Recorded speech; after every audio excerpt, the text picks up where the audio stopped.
Good morning, I am Dr. Andrew Huberman. Before the world starts pulling you in 100 directions, before the noise of the day enters your mind, you get to decide what today means. What you say to yourself in the first 10 minutes after waking up shapes the biology of your brain, the chemistry of your body, and the trajectory of your day. Here are 20 powerful things to say to yourself, not as affirmations you hope will be true, but as commands your nervous system will begin to follow. I am awake. I am alive. Today is not a repeat of yesterday. My brain is wired to grow, adapt, and change. I move toward challenge, not away from it. What I do today compounds. I don't need motivation. I need motion. I am not my thoughts.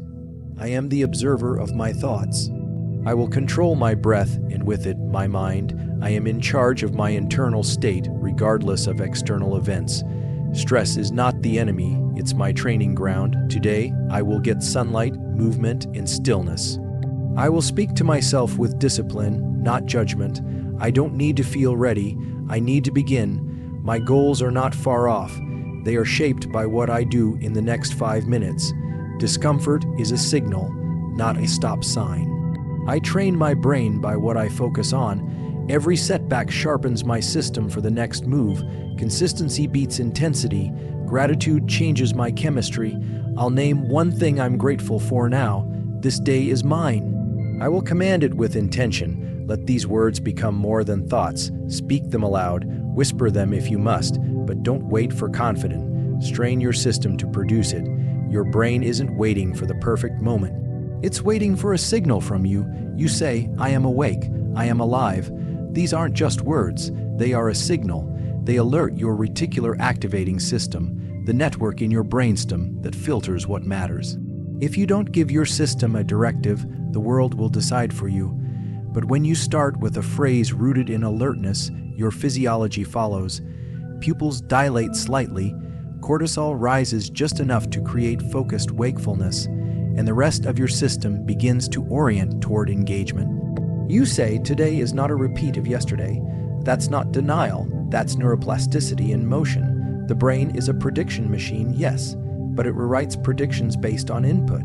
If you give it the same behaviors, it will expect the same results. But the moment you behave differently, even in a small way, neuronal firing patterns begin to shift.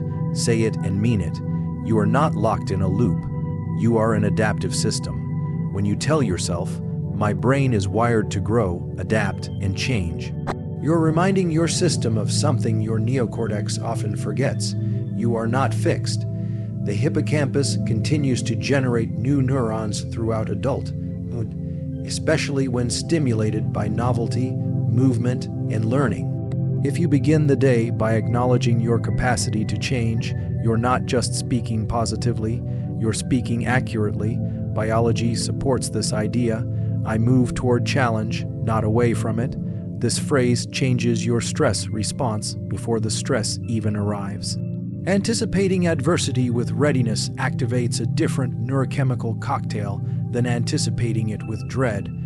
When your body believes you're leaning in, it shifts from a threat state, sympathetic overload, to a performance state, mobilized energy plus prefrontal engagement. The words matter, but the posture matters more. Stand tall when you say it. Let your posture finish the sentence. What I do today compounds. This is a principle borrowed from long-term potentiation, the mechanism by which repeated signals between neurons strengthen their connection. You're not building success in one heroic act. You're building it one deliberate repetition at a time, whether it's focus, resilience, creativity, or discipline. What you do regularly becomes who you are. Today is a vote. Today is a rep. Today is the compounding moment. I don't need motivation. I need motion. That's dopamine science, not just mindset. Motivation doesn't precede action. It often follows it. Dopaminergic activity increases when you begin a task, not when you wait for inspiration. The longer you hesitate, the more you train the circuitry of inertia. Begin with a small step. Step triggers chemistry. Chemistry sustains momentum. When you remind yourself, I am not my thoughts. I am the observer of my thoughts. You're activating the same prefrontal override system used in cognitive behavioral therapy and mindfulness. This creates psychological distance from intrusive patterns, reduces emotional reactivity, and increases metacognition. The brain shifts from default mode network rumination to task, positive network goal orientation. Observation is not weakness. Observation is power. I will control my breath, and with it, my mind. The breath is the fastest lever to shift internal state. Slow exhales engage the parasympathetic system. Fast inhales create alertness. Even a single physiological sigh, 2 inhales through the nose, 1 long exhale through the mouth can reset CO levels and reduce anxiety. You don't need to force calm. You need to signal safety. I am in charge of my internal state, regardless of external events. You are not dismissing reality. You are choosing the locus of control. Research in effective neuroscience confirms that the brain assigns meaning to stimuli, not the other way around. 2 people can experience the same event and feel entirely different responses because perception is mediated by attention, expectation, and context. Train your interpretation. That's where freedom begins. Stress is not the enemy, it's my training ground. You want your system to interpret effort, discomfort, and tension as signals of growth, not damage. Cortisol, in the right dose and timing, enhances focus, learning, and memory consolidation. It's prolonged and unmanaged stress that becomes harmful. When you frame pressure as preparation, you align your biology with your psychology. That's stress inoculation. Today, I will get sunlight, movement, and stillness. These 3 pillars support cognitive health, mood regulation, and circadian rhythm stability. Morning sunlight, especially within 30-60 minutes of waking, triggers melanopsin-containing retinal ganglion cells that set your body clock and regulate cortisol release. Movement increases BDNF brain-derived neurotrophic factor, enhancing neurogenesis. Stillness, via meditation, deep rest, or breath work, activates the default mode network for creative problem solving. These aren't optional, they're inputs. I will speak to myself with discipline, not judgment. Discipline is corrective, judgment is corrosive. The inner dialogue you maintain throughout the day becomes your baseline emotional climate. Harsh self-talk activates the amygdala and reduces prefrontal capacity. Clear, direct, non-emotional feedback does the opposite. Train your self-talk like an elite coach, firm, honest, forward-facing. I don't need to feel ready. I need to begin. Waiting for readiness is like waiting for a storm to clear without realizing you're the one generating the clouds. Readiness is a byproduct of exposure. Confidence is the residue of action. The prefrontal cortex thrives on clarity through action. Begin. Let your system catch up. My goals are not far off. They are shaped by what I do in the next 5 minutes. This collapses overwhelm into agency. When you narrow focus to the immediate task, your salience network heightens attention and your limbic system calms down. Make the next 5 minutes count, then repeat. This is how long-term goals materialize through micro-focus. Discomfort is a signal, not a stop sign. Pain is not always pathology. It is often a byproduct of adaptation. Muscle grows when torn. Skill grows through failure. Neuroplasticity is often triggered by friction, not ease. When you feel discomfort, ask yourself, what system is being trained right now? That's resilience in action. I train my brain by what I focus on. Attention is the gateway to neuroplastic change. Whatever you repeatedly attend to, positive or negative, strengthens those circuits. Rumination sharpens fear. Gratitude sharpens perspective. Intentional attention creates a feedback loop with the anterior cingulate cortex, refining cognitive control. Guard your focus. Every setback sharpens my system for the next move. Errors are data. Mistakes, if reflected upon, not ruminated on. Enhance learning through dopaminergic reinforcement. The brain doesn't just respond to success, it responds to prediction errors. That's how you build faster reflexes, stronger memory, and more adaptable habits. Let the misstep sharpen your edge. Consistency beats intensity. The brain learns through repetition with variation. Massive, short bursts of action create temporary spikes in engagement, but low, friction, high-frequency practice leads to durable change. In habit formation, the basal ganglia encode what is repeated, not what is intense. Daily is better than dramatic. Gratitude changes my chemistry. I'll name one thing I'm grateful for now.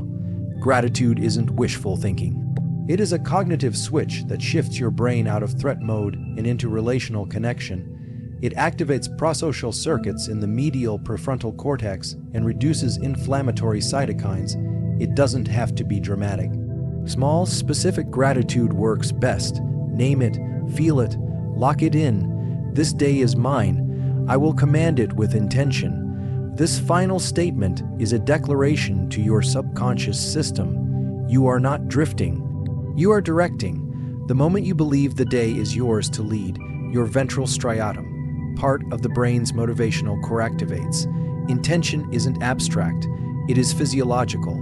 These phrases are not merely motivational, they are neurological instructions.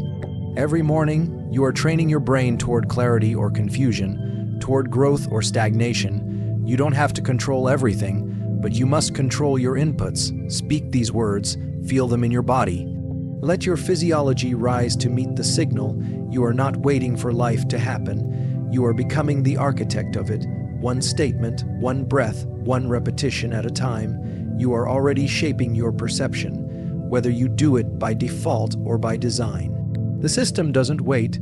The moment your eyes open, your brain begins scanning for priority. If you don't give it one, it will borrow yesterday's. This is why morning self-talk is not fluff. It is encoding. Cortisol rises naturally within 30 to 60 minutes of waking. That spike isn't just a wake-up signal, it's a window. What you say during that rise wires deeper, faster. So when you say, I am awake, I am alive, it's not poetic. It's a physiological primer. You're announcing relevance to your nervous system. You're interrupting drift. You're placing yourself at the center of agency. People think clarity starts with thought, but in truth, clarity begins with presence. Aliveness is step one, and aliveness is not passive. It's a voltage, feel it. Today is not a repeat of yesterday. This is a neural challenge to predictive coding.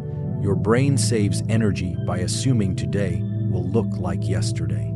That's what makes change hard. It costs more glucose, more attention. But every time you disrupt that pattern with novelty, you force an update. Think of this sentence as a software patch. It tells your brain to render new options. Even if your external conditions haven't changed, your behavior can. Even if your behavior stays stable, your perception can. Every dimension of your day is an entry point to new circuitry. When you affirm, my brain is wired to grow, adapt, and change, you're activating awareness of self, directed neuroplasticity, every moment you're learning, by reinforcement, repetition, or resistance. That's the law of Hebbian learning. Neurons that fire together wire together. And its corollary, what gets fired less, gets pruned, is just as important. You are not just growing strengths. You are trimming noise. You are refining signal. Every focus is an investment. Every distraction is a cost. Speak to your brain like it's listening, because it is. I move toward challenge, not away from it. Challenge is the arena where growth happens. This sentence recalibrates your fear circuitry. The amygdala doesn't know if something is dangerous. It just knows if it's unfamiliar. But if you repeatedly frame unfamiliar situations as opportunity, the amygdala's threat signal weakens over time. This is exposure therapy in micro-dose form, and when challenge becomes your training ground, discomfort no longer triggers avoidance, it becomes a path. Challenge increases norepinephrine and dopamine together. When framed correctly, this cocktail creates heightened focus, faster learning, and even joy. Think about that. Effort itself can become pleasurable if you link it with progress. You train that link by saying it, doing it, and reinforcing it in every context you can. What I do today compounds. The law of compound interest applies to every human behavior. Your habits are not isolated. They are part of a layered feedback loop. When you act with awareness of compounding, you align yourself with exponential outcomes, not linear effort. This is the math of mastery. Whether it's writing one sentence, lifting one more rep, or walking one extra blocks, small actions repeated become architecture. The frontal cortex thrives on evidence. Feed it proof of progress, no matter how small. I don't need motivation, I need motion. Most people wait for an emotional signal to begin, but neurochemistry rewards movement. Dopamine is not the reward chemical, it's the pursuit chemical. It spikes in anticipation. That's why starting matters more than feeling ready. The longer you delay, the more the brain links stillness with safety. But if you act, even imperfectly, the system floods with activation. You're not faking momentum, you're generating it. One motion is enough.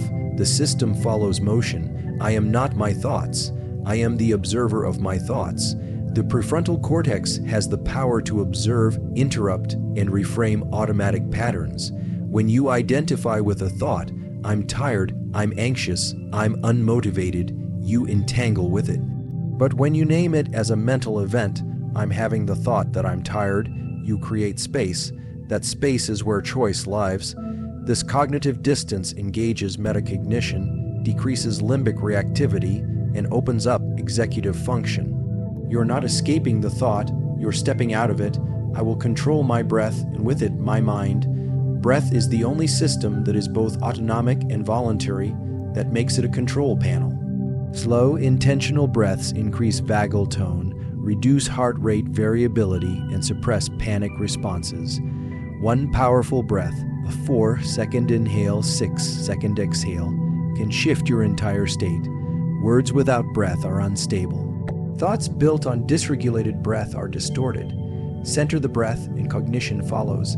I am in charge of my internal state, regardless of external events. This is not denial, it is control through awareness. The most powerful performers in the world, from athletes to surgeons to astronaut, strain interoception, the ability to feel and interpret internal signals. When you understand your internal state, you learn to modulate it. You stop being a leaf in the storm, you become the sail.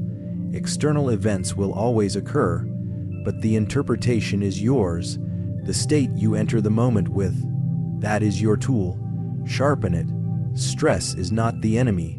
It's my training ground. Eustress. Positive stress is the signal that systems are adapting. It activates the hypothalamic, pituitary, adrenal HPA axis in a way that sharpens, not shatters. When you anticipate stress with resilience, not fear, your body primes for performance. You become heat-hardened, effort-trained. Your prefrontal cortex doesn't shut down under load. It comes online. Reframing stress is not fantasy. It's a learned skill with measurable effects on immunity, longevity, and brain health. Today, I will get sunlight, movement, and stillness. Sunlight aligns your circadian clock. Movement activates BDNF and endorphins. Stillness downregulates stress and improves self-awareness. These are non-negotiables for any high-functioning nervous system. Skipping them is like skipping fuel, ignition, or brakes in a high-performance vehicle. Get sunlight within an hour of waking, 10 minutes minimum. Move enough to raise your heart rate and blood flow. Be still long enough to hear your inner dialogue without distraction. These acts are not indulgences, they are operating requirements. I will speak to myself with discipline, not judgment. The difference is subtle, but massive. Judgment says I failed. Discipline says this wasn't effective. Adjust. Judgment triggers shame loops and avoidance. Discipline triggers reorientation. When you monitor your self-talk, you begin to influence it. You don't need to be relentlessly positive, but you must be relentlessly constructive. Your inner voice is your most frequent coach. Train it well. I don't need to feel ready. I need to begin. Readiness is a neurochemical illusion. the systems that govern readiness, dopamine, acetylcholine, norpine, free and activate when tasks begin, not before. Waiting to feel ready is like waiting for warm muscles before you stretch. It doesn't work that way. You stretch to get warm, you act to get focused. The first step is not meant to be perfect, it's meant to be a lever. Pull it. My goals are not far off. They are shaped by what I do in the next 5 minutes. This is time, chunking with intent. The brain is overwhelmed by vague, distant outcomes, but it thrives under short windows with clear feedback. Shrink the frame. What you do in 5 minutes is predictive. It's not small, it's foundational. Your reward system responds to wins. Small wins cascade. Begin the cascade. Discomfort is a signal, not a stop sign. This is the biology of adaptation. Muscles get sore, brains get tired, attention wavers. That's not failure, that's feedback. Discomfort often signals a system reaching threshold, and growth only happens at thresholds. The worst thing you can do is interpret stress as damage. The best thing you can do is interpret it as remodeling, neural remodeling, mental callousing. Every time you sit with discomfort instead of flinching from it, you build something invisible, but permanent. I train my brain by what I focus on. Focus is not just mental, it's physical. It requires effort, glucose, oxygen, time, so guard it. Attention is a finite resource. It determines what gets reinforced. What you scan for, you see more of. What you ruminate on, you deepen. This is not woo. This is selective attention and salience mapping. If you want more opportunity, scan for opportunity. If you want more strength, track strength. Your brain adapts to what it repeatedly tags as important. Every setback sharpens my system for the next move. Recovery is not just about bouncing back, it's about bouncing forward. When you review failure without judgment, you engage error-related negativity (ERN) signals in the brain. These enhance learning. Elite performers treat every miss as calibration. Most people flinch from error, but if you lean in, if you tag the moment as useful, you rewire your response. Over time, you no longer fear failure. You seek the edge. Consistency beats intensity. This is the keystone of behavioral neuroscience. The brain rewards repetition over enthusiasm. The basal ganglia builds automaticity by logging how often you do something, not how dramatically. That means a 5-minute session daily builds deeper skill than a 3-hour session once a week. This is true for habits, memory, and identity. Identity is forged through accumulated proof. Show up often, intensity fades. Frequency compounds. Gratitude changes my chemistry. I'll name one thing I'm grateful for now. Gratitude shifts your entire default mode. It increases serotonin, lowers stress, and enhances social bonding. But it has to be specific. Vague gratitude doesn't activate the system. Say the exact thing, the texture of sunlight through your window, the feel of warm water on your face, the sound of someone's voice. The nervous system recognizes specifics. Gratitude is not soft, it's chemical resilience. This day is mine, I will command it with intention. Intention acts like a rudder. It sets course even when storms come. Without it, the brain defaults to distraction. With it, it moves toward directed outcomes. Intention engages the dorsal attention network and suppresses irrelevant signals. It's not about controlling everything. It's about orienting correctly, again and again. You steer the system by setting the tone. One decision, spoken aloud, repeated often. This day is mine. And so, you do not rise in the morning just to survive the day. You rise to lead your system, your mind, your body, your attention, into alignment with the person you are becoming, not by accident, not by waiting for clarity, ease, or permission, but by deliberately activating the highest patterns available to you. These 20 phrases aren't mantras. They are protocols, mental scripts for neural precision, verbal cues for cognitive performance, and every single one is an invitation to shape your internal state before the world gets its hands on it. Because if you don't program your mind, someone else will. If you don't define your direction, you'll default to distraction. And if you don't command your system with clarity, emotion will hijack logic, habit will override growth, and repetition will become stagnation. But when you choose to begin each day with conscious language, breath, led focus, and intentional activation, you become something rare, a human being who runs their own code. So tomorrow morning, and the next, wake up, speak clearly, move intentionally. Say it out loud, stand up taller, set the tone before the world does, because you are not just living a life, you are building a system, and that system begins every morning with you.